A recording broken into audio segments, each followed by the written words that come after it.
All right, let's turn to Numbers chapter 28. In this session, we'll cover chapters 28, 29, and 30, all of which are, we could say, not the most invigorating material in Numbers because there are no stories in these chapters, only laws and judgments that are made. But important ones to the Jews who lived under the sacrificial system. Chapters 28 and 29 are broken into two chapters because it'd be too long to make into a single chapter, apparently. Someone judged. And so they broke it down. But actually, chapters 28 and 29 are pretty much one continuous treatment of what offerings will be offered on the special days and what the grain offerings will be that are associated with them. Now, we've noticed in the past that God's sacred calendar included weekly holy days, the Sabbath, and monthly ones, the new moons, as well as annual ones. There's actually, in a sense, every day was a holy day, and therefore we're going to see that we're going to cover what was the content or the substance of the burnt offerings that were to be offered every morning and every evening. And these were supposed to be the same 6 days a week. But on the Sabbath, each Sabbath, these sacrifices would be doubled. So the Jews had what they called the continual burnt offering, which was a lamb in the morning and a lamb in the evening every weekday. And 2 lambs in the morning, 2 lambs in the evening every Sabbath. Now, this was not something the children of Israel themselves brought, like every child of Israel brought a lamb every day. But rather, the priests would offer 1 lamb a day for the whole nation in the morning, and 1 lamb a day in the evening for the whole nation, and likewise twice that on Sabbath. And in the first 10 verses, we're going to see that. The first 8 verses talk about the regular weekdays and the daily offerings that we offered. Then verses 9 and 10 tell us that the Sabbath, that it will be doubled on the Sabbath. And then in the remainder of chapter 28 and chapter 29, it goes to those sacrifices that will be less frequent than daily and even less frequent than weekly. Because in verses 11 through 11 through 15, it talks about the new moons. It doesn't use the word new moons in these verses, although the term is used in chapter 29, verse 6 for these. The new moon was the beginning of the month. They had a lunar calendar they were going by, and therefore, at the same point on the lunar cycle, they'd begin each month. And so the first day of the month was called the new moon. It is in verse 6 of chapter 29 that we see them called that, besides the burnt offering with its grain offering for the new moons. But in verse 11 it just says at the beginning of your months, which was the same thing. So verses 11 through 15 talk about the monthly celebration of the new moon and the sacrifices that we offered on that festival. And then there were the annual festivals. Passover is discussed, and unleavened bread in verses 16 through 25. Then the Pentecost, or the Feast of Weeks, as it's called, in verses 26 through 31. And then as you go into the next chapter, chapter 29, verses 1 through 6, going to discuss the sacrifices offered on the Feast of Trumpets, which was Rosh Hashanah, the first day of the civil new year. And then it skips to the Day of Atonement, which was 15 days later, in verses 7, chapter 29, verses 7 through 11. That's the offerings to be offered on the Day of Atonement. And then almost the rest of the chapter, chapter 29, verses 12 through 38, discuss the offerings to be offered at the Feast of Tabernacles. Now, the reason such a large space is given to that is because at the Feast of Tabernacles, each day of that week of the celebration, they offered a different number of bulls. Actually, a diminishing number from 13 on the first day to 7 On the seventh day, they would reduce the number by one each day. And that's the only one of the feasts that they did that. All the other feasts, they offered the exact same thing every day of the week for Passover and for Pentecost. And so, what we're going to find in these chapters, covering that particular information, is that he's going to tell us what burnt offerings they were supposed to offer on these occasions, and when it applies, what sin offering they're going to offer, and what the grain offerings would be associated with them. Now, as far as the grain offerings, these are redundant very much. It's always the same grain offering for a bull, and no matter what day it is.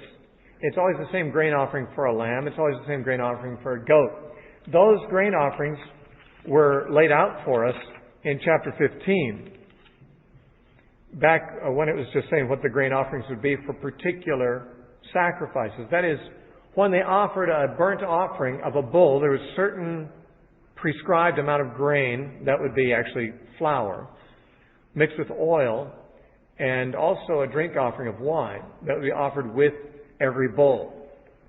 And if it was a ram, it'd be a different amount of grain and wine and oil. If it was a lamb, it'd be, or a goat, it'd be a lesser amount still. So back in chapter 15 of Numbers, we saw that when it is a lamb that is offered, they offer 1/10 of an ephah of flour, 1/4 of a hin each of oil and wine. And if it's a ram, we saw in Numbers 15, verses 6 through 7, that the numbers are increased. Instead of 1/10 ephah of flour, it's 2/10 ephah of flour. It's a larger animal. Instead of 1/4 of a hin of oil and wine, it's 1/3 of a hin of oil and wine. And in chapter 15, verses 8 through 10, it mentions if it's a bull, the amount of flour is raised again, this time to 3/10 of an ephah. And the amount of oil and wine is increased from 1/3 to 1/2 a hin. Now, we don't know ephahs and hins anyway. But we can see the general pattern here is that for a larger animal, it's a larger amount of flour and oil and wine offered. And the exact amounts for each animal are prescribed in chapter 15 and followed to the letter in verses 28 and 29. But that, of course, makes the narrative bulky, because every time it tells about one of these days and what is offered, it also gives the details about how much flour, how much oil, how much wine is offered as well. Something that hardly would seem to be necessary to repeat as many times. Certainly not for our benefit. For the priests, maybe. And remember, we see that the Jewish priesthood seemed to have a great love for repetition and for detail and so forth. One that is not as well appreciated by the likes of us, who would like to read through something and get the information and not have to just wade through the same verbiage 12 times or whatever, which is bulky. However, we will read some of this and summarize some of it. In chapter 28, verse 1, "Now Yahweh spoke to Moses, saying, Command the children of Israel and say to them, My offering, my food for my offerings, made by fire as a sweet aroma to me, you shall be careful to offer to me at their appointed time.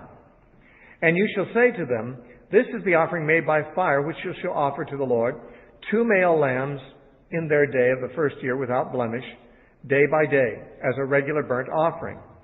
The one lamb you shall offer in the morning, the other lamb you shall offer in the evening.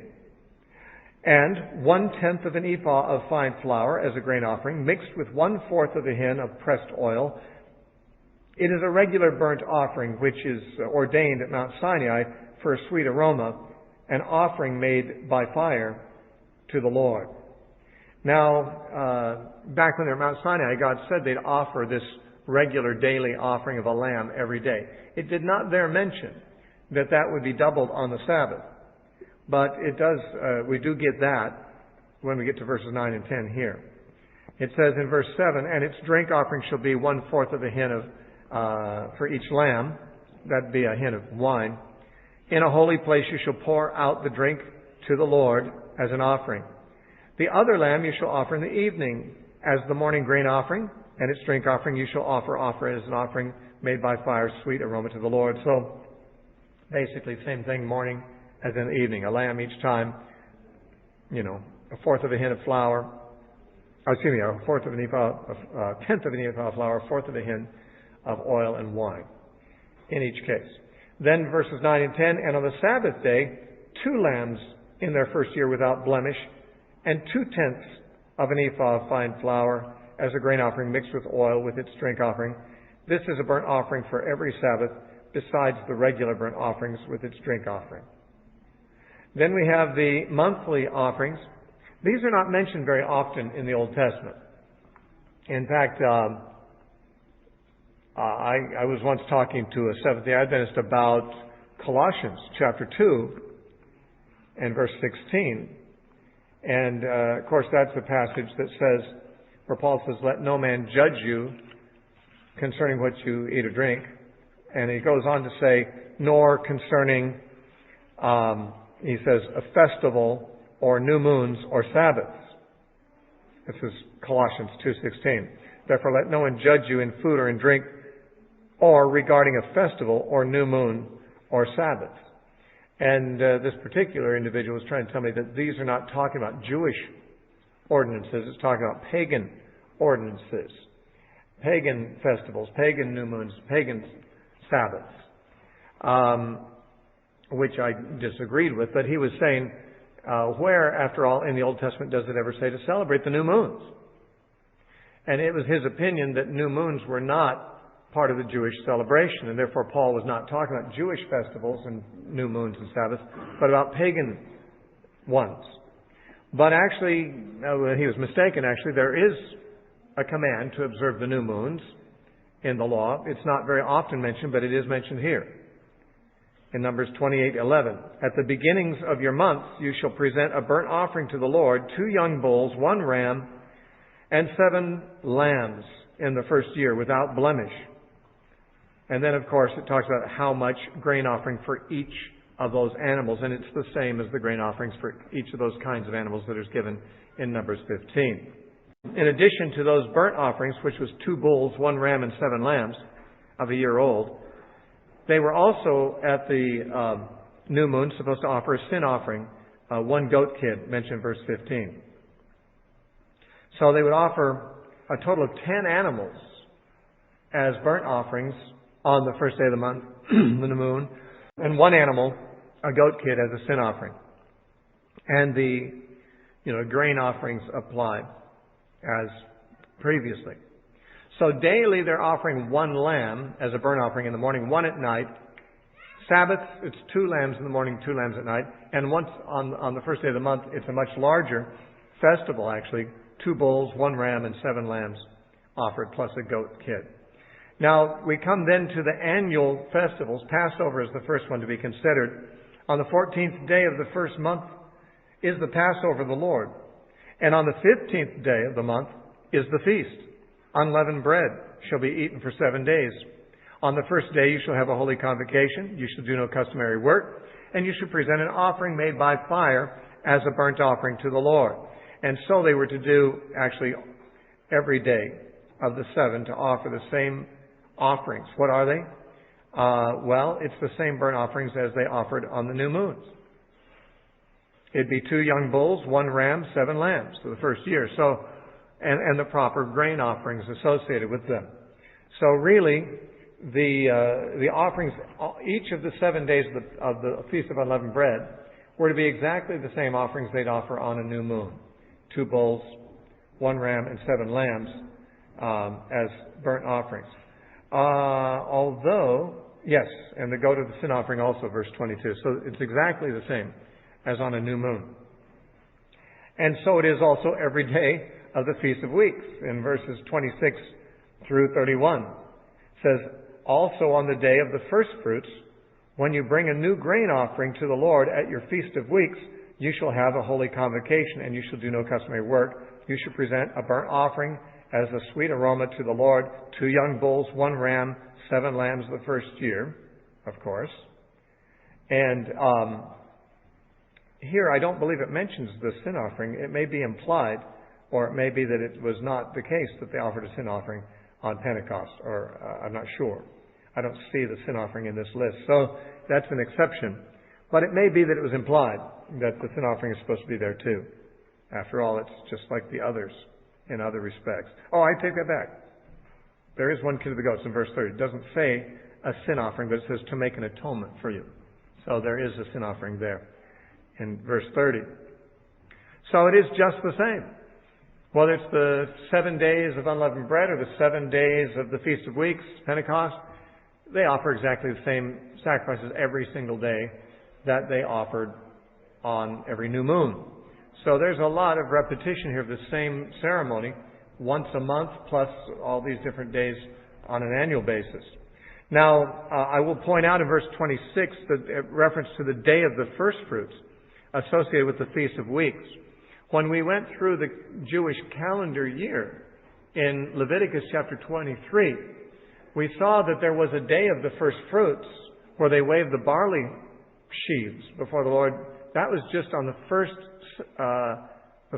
Sunday after the Passover. And then the Feast of Weeks was like many weeks later, 50 days later, 7 weeks afterwards. So what they called the first fruits was really more closely associated with Passover and the Feast of Unleavened Bread than with weeks. However, here it is associated with the Feast of Weeks, and therefore it must not be referring to that day, but rather apparently the first day of the Pentecost.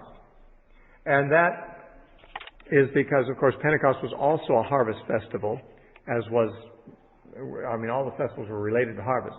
At Passover, they offered the first fruits of the barley harvest. 7 weeks later, they were ready to offer the first fruits of the wheat harvest, and that would be the first fruits mentioned here, apparently. Now, chapter 29, the Feast of Trumpets, again, is just a day. It's just a single day. The first day of the 7th month, Rosh Hashanah.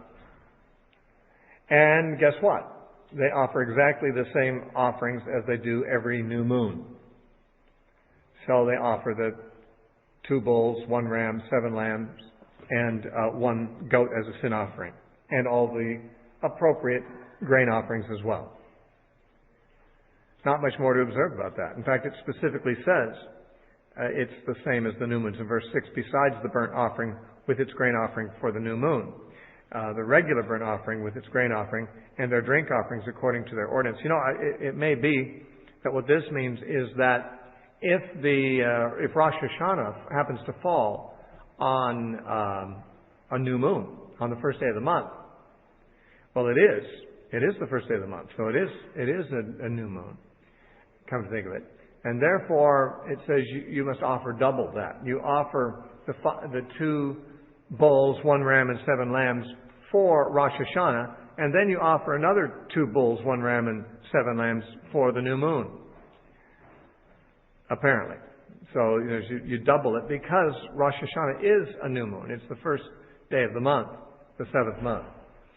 Now, the Day of Atonement, of course, is the 10th day of the 7th month, 9 days after Rosh Hashanah. I think I gave the wrong information a moment ago when I mentioned this. The 10th day of the 7th month, you shall have a holy convocation. You shall afflict your souls. You shall not do any work. You shall present a burnt offering to the Lord as a sweet aroma. 1 young bull, 1 ram, and 7 lambs in their first year. Be sure they're without blemish. And their grain offerings. Also, down in verse 11, 1 kid of the goats. Now, for sin offering. Now, here it seems different because they offer 1 bull instead of 2 on the Day of Atonement. And that may be because this is in addition to all the other offerings they do in the course of the Day of Atonement. Remember, the Day of Atonement is a day of several different offerings anyway, and it may be that these are additional. And instead of 2 bulls, as they would normally do on other sacred days, they have only 1 bull they offer here. All right, so then we come to the offerings for the Feast of Tabernacles. And this is on the 15th day of the 7th month. And the main difference here from all the other 7-day-long festivals is that there's a change every day in the number of bulls that are offered. There is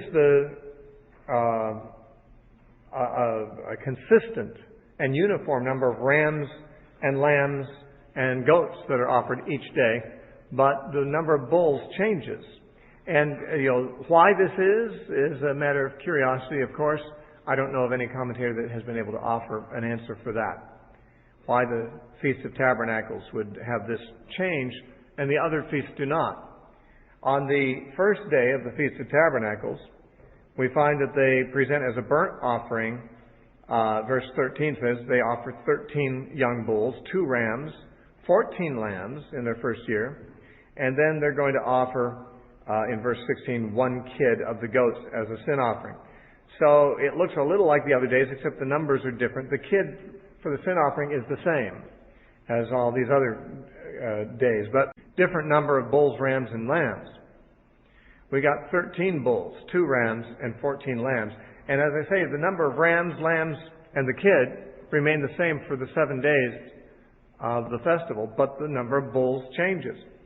Verse 17, on the second day, present 12 young bulls, 2 rams, 14 lambs, and the rest. Verse 19, a kid of the goats. Verse 20, on the third day, present 11 bulls. Verse 23, on the fourth day, present 10 bulls. Verse 26, on the fifth day, present 9 bulls. Verse 29, on the sixth day, present 8 bulls. And verse 32, on the seventh day, present 7 bulls. Obviously, we're counting down to 7, the perfect number. But why it's counting down at all is not at all clear. And commentators don't seem to know. So if you get the revelation about that, and you figure that out, you may be able to write a doctoral thesis and get a doctorate, because it's something that has not been done. And it's something that remains to be discovered. Now, this mentions the 8th day, which is, of course, the day at the end of this whole series in verse 35. On the 8th day you shall have a sacred assembly. You shall do no customary work. You shall present a burnt offering, an offering made by fire as a sweet aroma to the Lord, 1 bull, 1 ram, 7 lambs in their first year without blemish, and their grain offerings, which is, of course, what they would offer at a new moon, which is what they offer almost every sacred day, apart from their daily and Sabbath burnt offerings. Every time there's a sacred occasion, whether it's the new moon, whether it's one of the days of unleavened bread, or one of the days of Pentecost, or whether it's the Feast of Trumpets, these same offerings are offered: 1 bull, 1 ram, 7 lambs. Excuse me, I'm wrong. Usually it's 2 bulls. It was, in fact, 1 bull for the Day of Atonement, but the other times it's 2 bulls. So I'm getting confused here. It's hard to keep the numbers straight. Now, verse 39, these things you shall present to the Lord at your appointed feasts, besides your vowed offerings and your free will offerings, as your burnt offerings and your grain offerings, as your drink offerings and your peace offerings.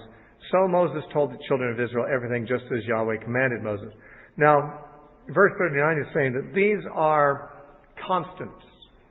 These sacrifices have to be made on these holy days no matter what. Now, there's, of course, additional things that people can bring voluntarily besides. And they have their vows and their free will offerings. Now, the free will offerings included burnt offerings and peace offerings and grain offerings, as we saw in the opening chapters of Leviticus, which listed these offerings and gave regulations. The burnt offerings, most of them were free will offerings. It's just that there were some that were not free will. They were obligatory. The ones that are listed in chapters 28 and 29 are obligatory burnt offerings. But then, in addition to that, people would bring their voluntary offerings. And it mentions, and the things vowed. Having mentioned things vowed, this introduces another issue about women's rights in chapter 30. We saw back in chapter 27 a concern about women's rights of inheritance, and how that if a man had only daughters, that his daughters had the same inheritance rights that sons would have. And now we have the issue of vows. What if a daughter makes a vow, or a wife, and her husband doesn't know about it? Is it binding? does a woman have the same legal status as a man in these matters? And the answer was not exactly. We'll find that a woman's obligations to keep her vows differ according to a number of things. One would be her marital status, and the other would be whether or not her father or husband, as the case may be, approves of the vow that she makes. And this would be important, of course, because if a woman, let's say a married woman, vowed to give God her son, like Hannah offered to give Samuel to the Lord, if the father didn't have the power to veto that, then his wife could give away all the children against his wishes. And so we find that there is a provision made that when the man of the house hears about a vow made by a woman under his authority, his wife or his daughter, that he has the option to cancel that vow, but only on the day he first hears of it. If he doesn't say anything the day he hears of it, then the vow is binding. Now, there is a separate issue made in verse 9 of a woman who doesn't have a man in her life. A woman who's a widow or a divorced woman. Well, she has the same status as a man in this respect, religiously. Her vows stand just as much as a man's do. And by the way, that's unparalleled in ancient society. The idea that a woman would be under her husband's authority or under her father's authority is fairly commonplace in ancient society, but the idea that a widowed woman or a divorcee has a status very similar to that of a man is unparalleled in the ancient world. So there is, in a sense, an affirmation that women, under proper circumstances, are in exactly the same position as men, with the same responsibilities and rights. But obviously, in a household where there's hierarchy, a woman's vows have got to be subject to the veto of the man of the house, because the affairs of the household are his concern and his responsibility. Now it says, Moses spoke to the heads of the tribes concerning the children of Israel, saying, "This is the thing which the Lord has commanded. If a man vows a vow to the Lord, or swears an oath to bind himself by some agreement, he shall not break his word. He shall do according to all that proceeds out of his mouth." That's if a man does it. There were earlier provisions made in some of the earlier chapters about how he can redeem the thing he vowed. In other words, if he has regrets about the specific thing he vowed, he can redeem it and add a 20% penalty to himself for redeeming it. The value of it, I think it was the last chapter of Leviticus, if I'm not mistaken, dealt with this issue and how they would redeem things that they had vowed. But unless he redeems the thing, that is, unless he buys it back from the Lord and with a penalty, he has to pay what he vowed. But the case is somewhat more complicated with a woman, as most things are with women. In verse 3, which is not a criticism of women, they're just more complicated. Verse 3, "Or if a woman vows a vow to the Lord and binds herself by some agreement while in her father's house in her youth." That means when she's still unmarried and she's under her father's authority. "And her father hears her vow and the agreement by which she has bound herself, and her father holds his peace, then all her vows shall stand, and every agreement with which she has bound herself shall stand." The father has the power to veto, but if he doesn't veto it, her vow is binding, because she is a person of responsibility before God too. It's just that if she has a father who doesn't agree with it, then she's not at liberty to make such vows. It says, "But if her father overrules her on the day that he hears, then none of her vows, nor her agreements by which she has bound herself, shall stand. And the Lord will forgive her, because her father overruled her." Now, the statement, "the Lord will forgive her," is mentioned at the end of all of these provisions. There's three different situations given. One is a daughter in her father's house. The next is a woman who is married, but she had made a vow before she was married, so her new husband has the responsibility of either confirming or denying her vow when he hears about it. And the third situation would be a woman who is already married and she makes a vow, and her husband, if he nullifies her vow, then it says in every case the Lord will forgive her. In verse 5 and in verse 8 and in verse 12.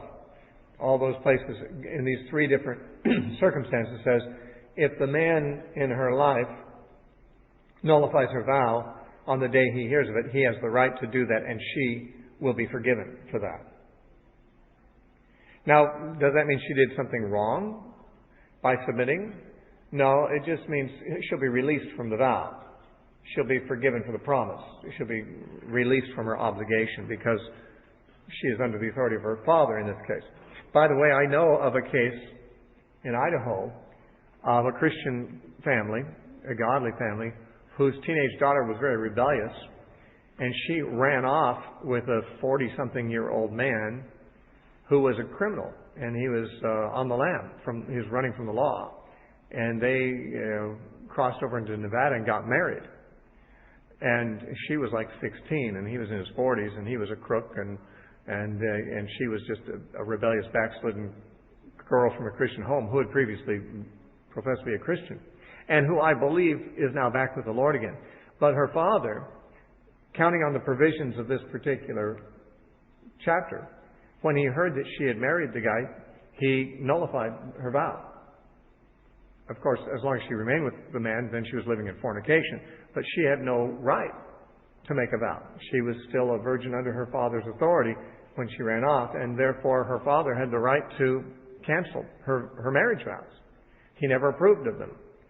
He actually sent out a letter to other godly men affirming that he had heard that his daughter had done it, and he is officially canceling her vows and freeing her. And I personally believe, on the basis of this chapter, he had the right to do that.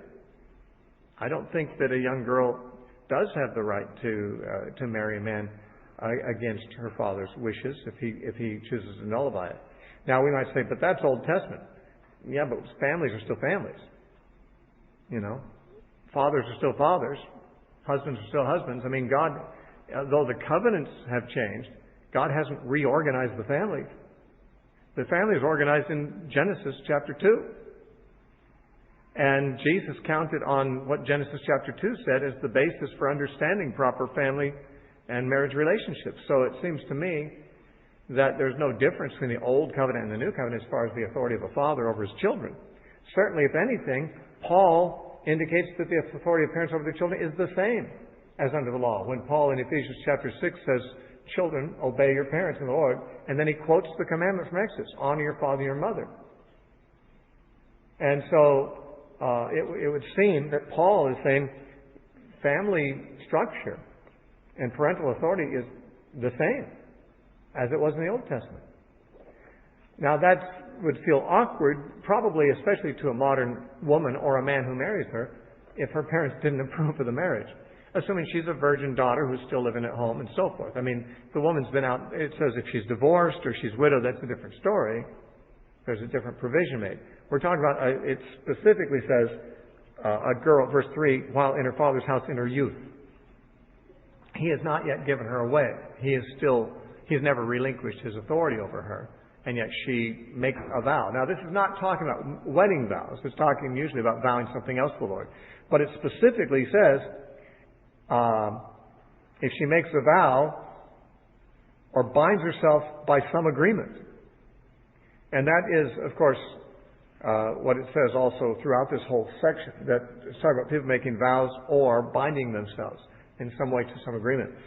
In my opinion, this Christian father had every right to nullify his daughter's wrongful vows. And I believe she's back in his home now and not with her criminal, illegitimate husband. Now, verse 6 modifies the situation slightly. But if indeed she takes a husband while bound by her vows, now that is, she made vows in her father's house. Her father did not nullify them, so they're binding. But she hasn't kept them yet. Now she gets married. Now her vows are a concern to her new husband, as they would have been to her father before. And the new husband has now stepped into the position to either confirm or nullify these vows, the position that was once held by her father.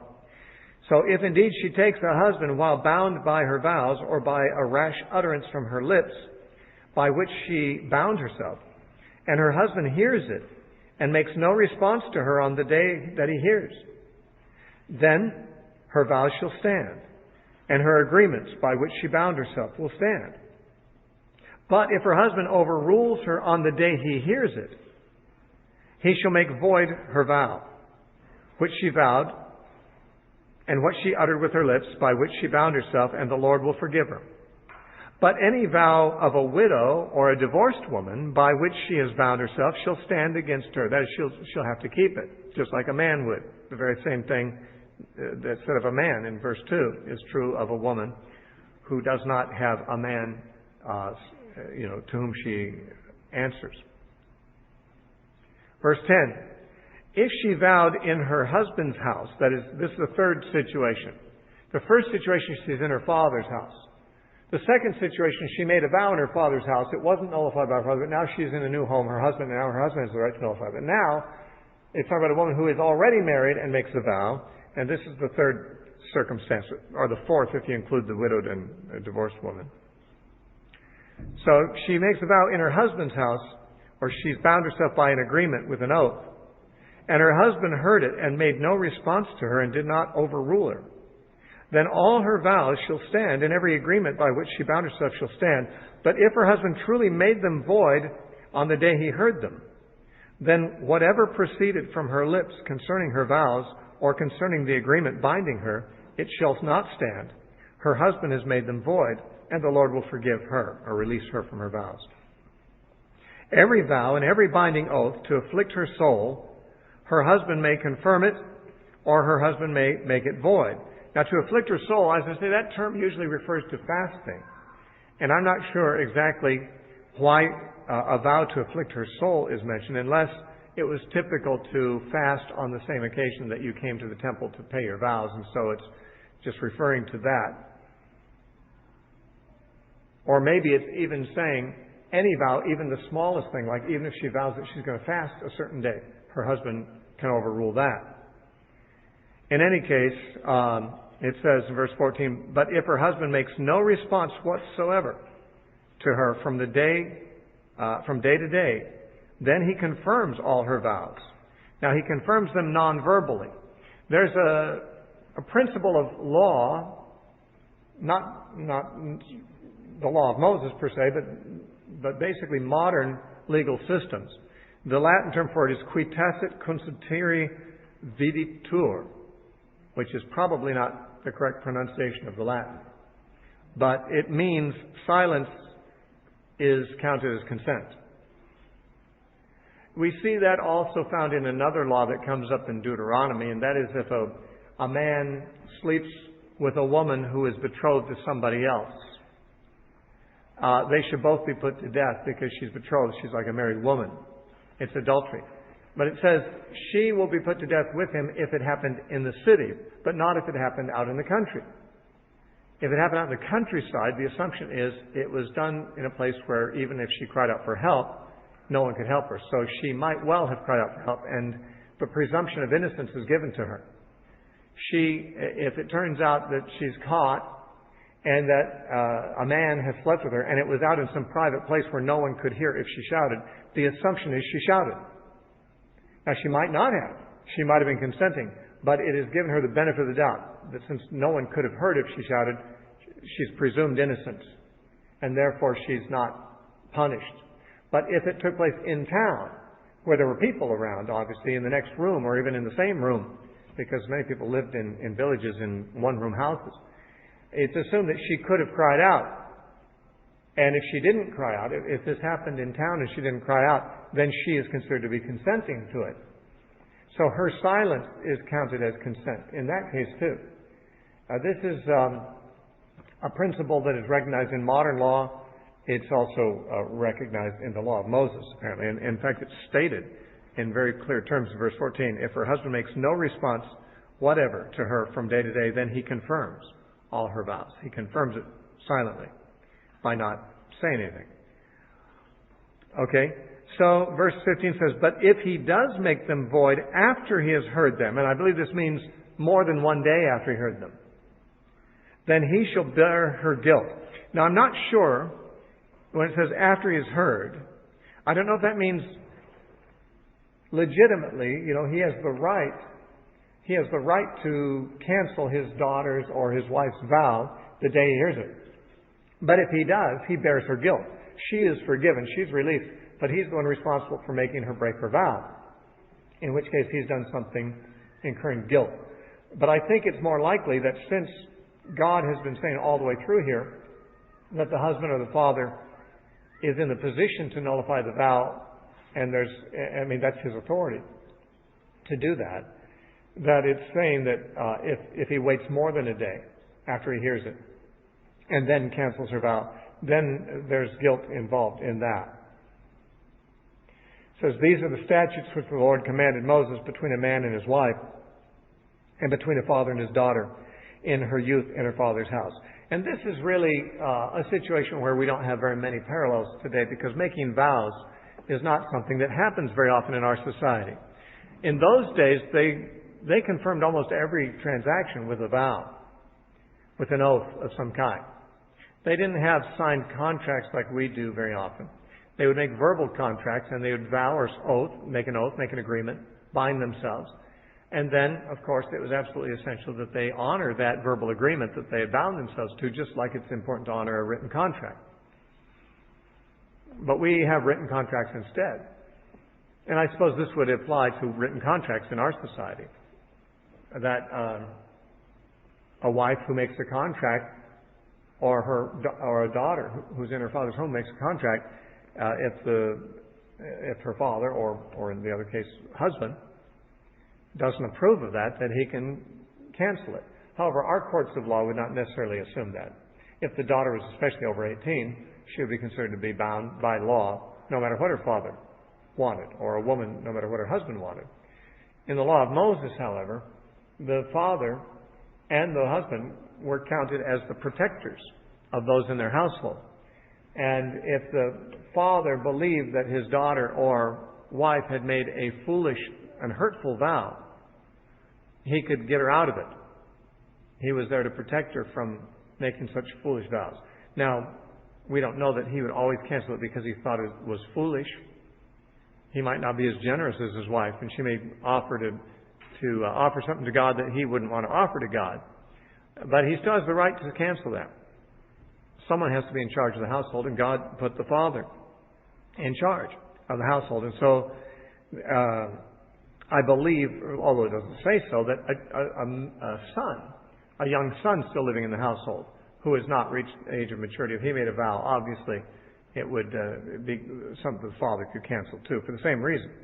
Because the son who's not of age and the daughter still living at home are both under the authority of their father. What this does confirm, although it may not be easy to find modern situations where it would be applied, because we don't make vows like this very often, what this does confirm, though, is that God did give the father and the husband authority in the household, even an authority that allowed him to cancel what God would ordinarily require of a woman with her vow. And we see also in another case in Scripture that, and we've encountered this in Exodus, that if a man sleeps with a woman who's not betrothed, and therefore she is available to marry, then he's required to marry her. But if her father refuses, well, then the man can't marry her. The father, in a case like that where God would require a couple to get married because they've had sex together, God even allows the father to veto that. Say, no, that's not going to happen.